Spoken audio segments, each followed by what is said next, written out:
कार्यक्रम के प्रायोजक हैं Bharat test house private limited, Vardhman jewellers, eternal solution, Mahila Mandal Punjabi बाग।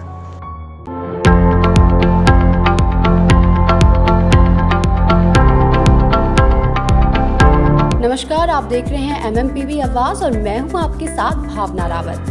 आज हमारे साथ हमारे खास कार्यक्रम महिला सशक्तिकरण में एक ऐसी शख्सियत जुड़ने वाली है जो अपनी एंकरिंग से हर इवेंट में जान डाल देती हैं। जी हाँ, हम बात कर रहे हैं एंकर वैशाली जायसवाल जी की। तो चलिए आज आपकी भी मुलाकात उनसे कराते हैं और जानते हैं एंकरिंग से जुड़े उनके सफर के बारे में कुछ खास बातें। है कि जिस भी गली से आए हमारे मेहमान हमने हर गली फूलों से महका रखी है। और very good evening everyone. I anchor Vaishali taking the privilege of welcoming. हमें इस शाम को सक्सेसफुल बनाने में, ग्रैंड बनाने में अपना योगदान दे, कंट्रीब्यूशन करें, क्योंकि ऑडियंस सपोर्ट भी बहुत जरूरी है। Yes ladies and gentleman, I once again anchor Vaishali Jaiswal would like to. नमस्कार वैशाली जी, बहुत बहुत स्वागत है आपका हमारे चैनल MMPV पर। Thank you Bhavna, thank you so much for such a warm welcome. बहुत बहुत धन्यवाद। तो वैशाली जी, हम आपसे यही जानना चाहेंगे कि आप अपने बारे में हमारे MMPV के दर्शकों को कुछ बताएं। सबसे पहले तो मैं यहाँ पर भावना आपको बहुत बहुत थैंक यू बोलना चाहूँगी। आपके प्लेटफॉर्म को बहुत बहुत शुक्रिया कहना चाहूँगी। और जो भी लोग इस प्लेटफॉर्म से जुड़े हैं उन सभी से ये आशा करती हूँ कि आप सभी अच्छे होंगे, कुशल मंगल होंगे। और अभी कोरोना काल गया नहीं है, अभी भी कोविड है, अपना ध्यान रखिएगा और सारे कोविड के प्रिकॉशंस आप लोग लेते रहिएगा। अगर अपने बारे में मैं बताऊं तो मैं वैशाली जायसवाल हूं। मैं वैसे तो कोलकाता से हूं, कोलकाता में मैं पली बड़ी हूं, लेकिन यहाँ फिलहाल अभी दिल्ली में हूं। और मैंने अपना बीटेक कंप्लीट किया है 2017 में कंप्यूटर साइंस डिपार्टमेंट से। और उसके बाद मैंने जॉब किया था कुछ दिन। विवेक बिंदर जी का नाम आप जानते ही होंगे, आप में से कई लोग जानते होंगे, उनके साथ मैंने काम किया था। और उसके बाद मैंने इवेंट लाइन में अपना स्विच कर लिया था। मैं इवेंट्स करने लग गई थी एज एन एंकर। तो मुझे काफी टाइम हो गया है, कई साल हो गए हैं, 3-4 साल हो गए हैं मैं इवेंट इंडस्ट्री से ही जुड़ी हुई हूँ।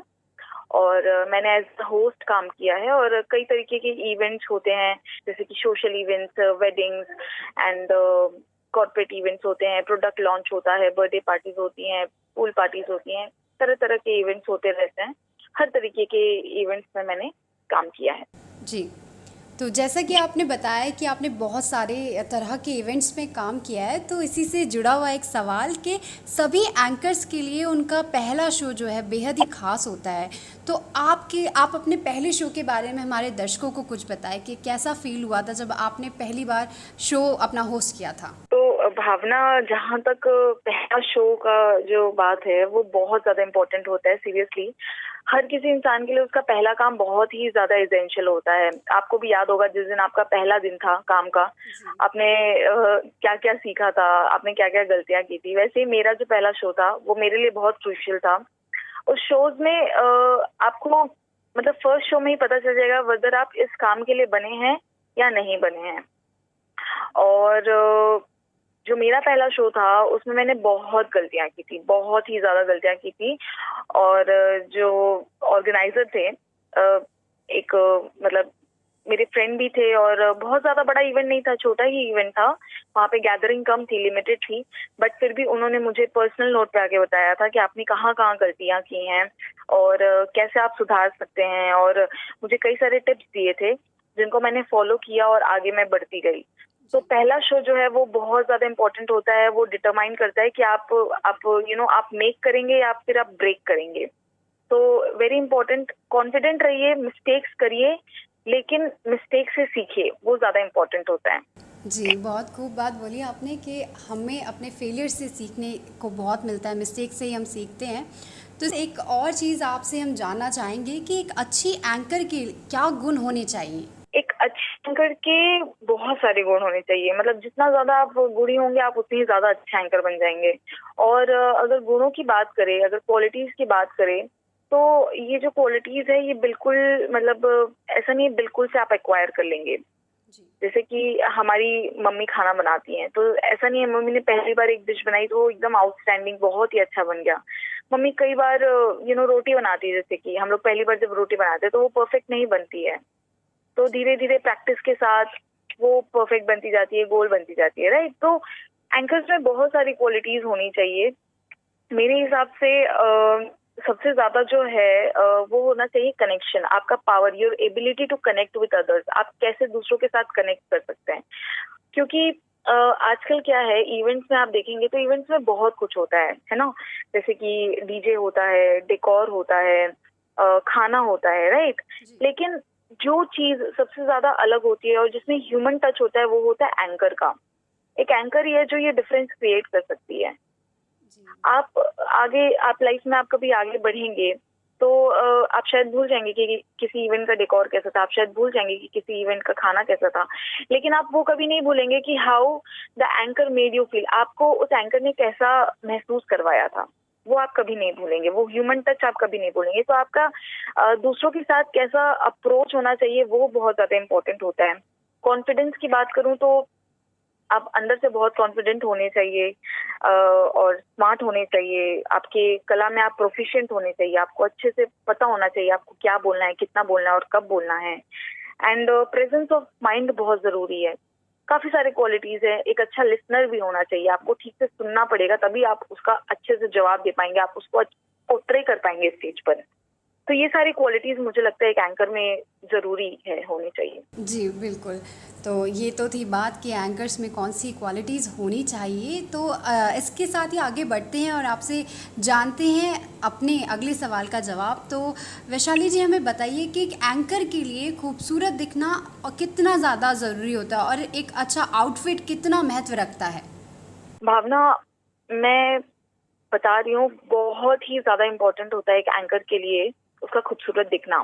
एंड जब मैं कह रही हूँ कि खूबसूरत दिखना जरूरी होता है, इसका ये मतलब नहीं है कि आपको वो परफेक्ट बॉडी होना चाहिए, आपके ब्राउन आईज होने चाहिए, या फिर आपके लंबे बाल होने चाहिए, या आपका 5'6" हाइट होना चाहिए। इसका खूबसूरत कहने का मतलब ये है कि आप किस तरीके से वॉक कर रहे हैं, आप कैसे चल रहे हैं, आप कैसा एनर्जी एमिट कर रहे हैं, आप पॉजिटिव है या नहीं, आपने स्माइल आपके फेस पर है या नहीं। आपकी जुबान से ज्यादा आपका बॉडी लैंग्वेज जो है वो बोलना चाहिए, वो बहुत पॉजिटिव होना चाहिए। आप अप्रोचेबल होने चाहिए। और आउटफिट की बात करें तो outfit is just extension of our personality. हम जैसे हमारा जो पर्सनालिटी होता है उसका ही एक एक्सटेंशन होता है आउटफिट। तो I think it's very important. And ये चीज हमें समझना पड़ेगा कि हमारा नेचर ऑफ इवेंट क्या है। सपोज अगर हम किसी सोशल गैदरिंग में जा रहे हैं, सपोज हम किसी संगीत संध्या या किसी वेडिंग में जा रहे हैं, तो हमें एथनिक पहनना पड़ेगा। हम वहाँ पर जीन्स नहीं पहन सकते हैं। सिमिलरली अगर हम कोई कॉर्पोरेट इवेंट कर रहे हैं तो वहाँ पर हम लहंगा या फिर सलवार सूट नहीं पहन सकते हैं। तो ये चीज आप समझ सकते हैं। और प्लस आप ब्यूटीफुल हो, अंदर से भी हो, बाहर से भी हो, थोड़ा सा प्रेजेंटेबल हो, and that will do the work. जी, तो बहुत ख़ास बात आपने यहाँ पे बताई हमें कि क्या क्या चीज़ें ज़रूरी थी और खूबसूरत दिखना और आउटफिट कितना ज़्यादा ज़रूरी है। चाहे आप एंकर हैं या नहीं है, वैसे भी वो चीज़ बहुत ज़्यादा ज़रूरी होती है ताकि आप लग सकें। तो साथ वैशाली जी आपसे हमारा अगला सवाल रहेगा कि एंकर आपने बताया कि आपने बहुत सारे एंकर शोज़ किए हैं, होस्ट किए हैं, पॉलिटिक एंटरटेनमेंट का है। तो हम आपसे ये जानना चाहेंगे कि आपका पर्सनल फेवरेट कौन सा था जो आपको करना बेहद पसंद है? मेरा पर्सनल फेवरेट है ऑल टाइम वेडिंग। मुझे वेडिंग इवेंट्स बहुत अच्छे लगते हैं। वेडिंग इवेंट्स में मुझे ऐसा लगता है कि मैं उस फैमिली का हिस्सा बन गई हूँ। मतलब मैं कोई बाहर की एंकर नहीं हूँ जो उनके परिवार में जाके काम कर रही हूँ, बल्कि मैं उस परिवार का एक हिस्सा हूँ। और आज मेरे ही भाई की या मेरे ही रिश्तेदार की शादी हो रही है और उसमें मैं जश्न मना रही हूँ।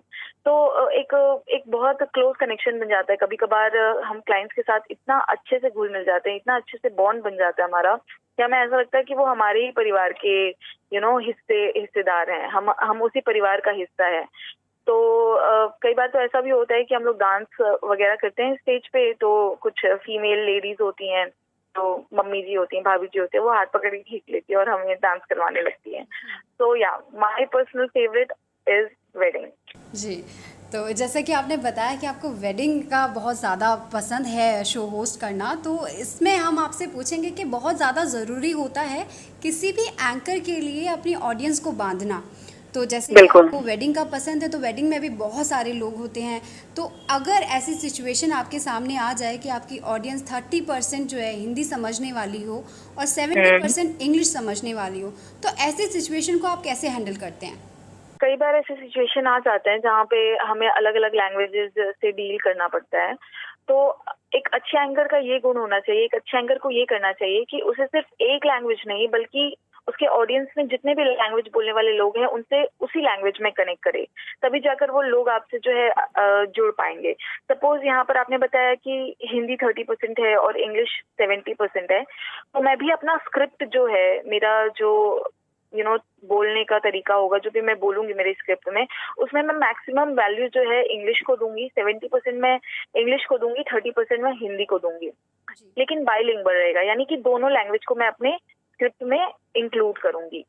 जी, तो बेसिकली कि हम अपने सामने वाले को कंफर्टेबल फील कराएं जिस भी भाषा में वो सुनना या बोलना चाहता है। एग्जैक्टली।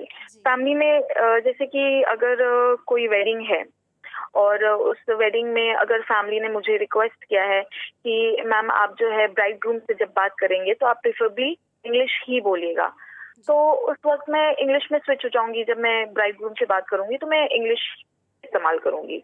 तो आपको देखना है, आपको अपनी समझदारी, अपनी सूझबूझ का इस्तेमाल करके ये आपको पता करना है कि आपको कौन सा लैंग्वेज कब यूज करना है और कहाँ यूज करना है। जी, तो वैशाली जी, अब बात करते हैं कोरोना महामारी की, जिसने 2 साल से सभी को बेहद परेशान किया हुआ है और लगभग सभी सेक्टर पर कोरोना का बहुत बुरा असर हमें देखने को मिला है, इवेंट इंडस्ट्री पर भी देखने को मिला है। तो हम आपसे भी जानना चाहते हैं कि आपकी ज़िंदगी में कितना असर पड़ा, कितनी दिक्कतों का सामना करना पड़ा है आपको कोरोना की वजह से? भावना, कोविड की वजह से बहुत प्रॉब्लम्स हुई हैं और ऐसा नहीं है सिर्फ मुझे हुई है, हमारे इंडस्ट्री से जितने भी लोग जुड़े हुए हैं उन सबको प्रॉब्लम हुई है। और इनफैक्ट सिर्फ हमारे इंडस्ट्री नहीं, कई सारी इंडस्ट्रीज हैं जिनको बहुत सफर करना पड़ रहा है।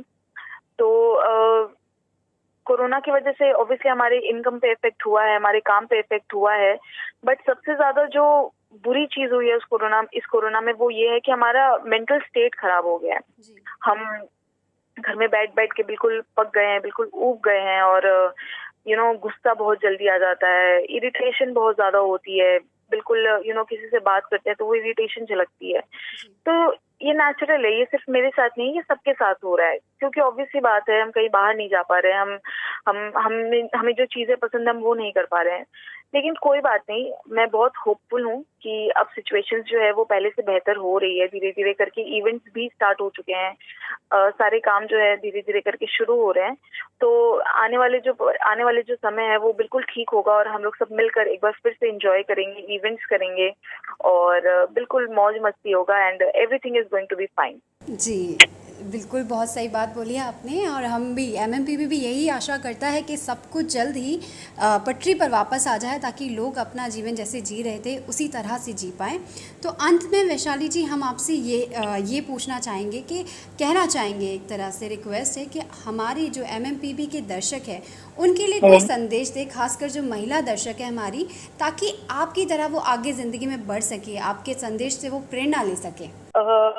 सबसे पहले तो यहाँ पर मैं सारे दर्शकों को बहुत बहुत थैंक यू बोलना चाहूंगी और यहाँ पर जो महिलाएं जुड़ी हुई हैं हमारे साथ, हमारे प्लेटफॉर्म के साथ जो महिलाएं जुड़ी हुई हैं उनको मैं ये कहना चाहूंगी कि आप बहुत लकी हैं कि आप एज अ वुमेन पैदा हुई हैं, आप एक महिला के रूप में आई हैं यहाँ पर। और समाज जो है हमेशा से हमने देखा है हर पॉइंट में, चाहे वो आप हो, चाहे वो मैं हूँ या कोई भी विमेन, कोई भी महिला हो, वो उन्होंने कभी ना कभी ये फेस किया होगा कि समाज जो है वो पुरुष प्रधान है काफी ज्यादा, वहां पर पुरुषों को बहुत ज्यादा वैल्यूज मिली हैं। लेकिन अब जो है धीरे धीरे करके चीजें बदल रही हैं, महिलाओं को बहुत चुनौती मिली है, उन्होंने इस चीज का फाइट किया है, विरोध किया है, पुरजोर विरोध किया है और धीरे धीरे करके जो है हम देख रहे हैं कि सारे इंडस्ट्रीज में, सारे फील्ड्स में जो है महिलाएं टॉप कर रही हैं, महिलाएं उनको लीड कर रही हैं।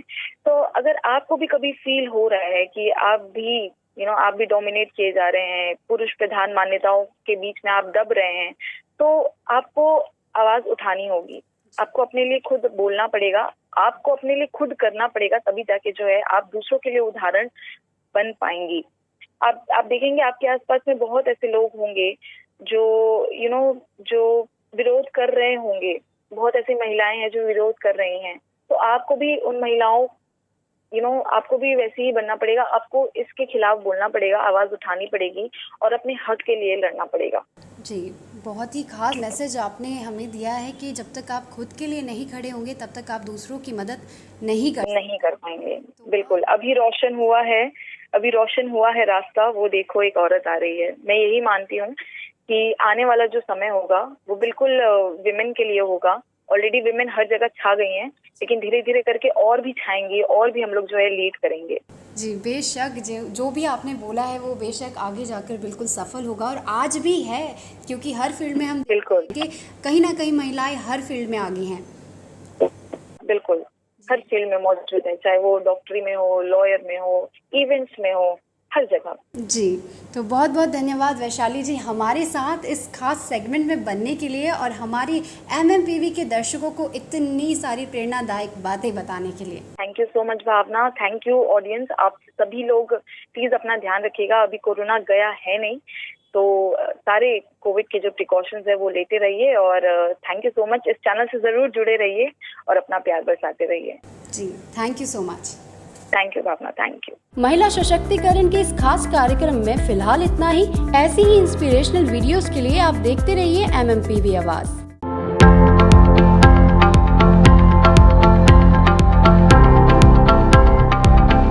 इस कार्यक्रम के प्रायोजक हैं Bharat test house private limited, Vardhman jewellers, eternal solution, Mahila Mandal Punjabi बाग।